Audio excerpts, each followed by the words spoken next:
এখন সময়টা অন্যরকম। আকাশে বাতাসে প্রেমের বার্তা। চারিদিক যেন সেজেগুছে রেডি হয়েছে। ফুলের দোকানে রং বেরঙের ফুল। সবাই যেন বাহারি রঙের পসরা সাজিয়ে বসে আছে।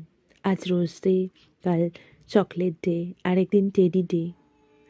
আচ্ছা, সবার মনেই কি প্রেম একই রকমভাবে ধরা দেয়? কক্ষনো না। প্রেমিক বা প্রেমিকা না থাকলেও শুধুমাত্র প্রকৃতি প্রেম বা অন্য যে কোনো কিছু যাতে নিজের ভালো লাগাটা অনেকটা বেশি থাকে, সেটা কিন্তু অনেক গুরুত্বপূর্ণ।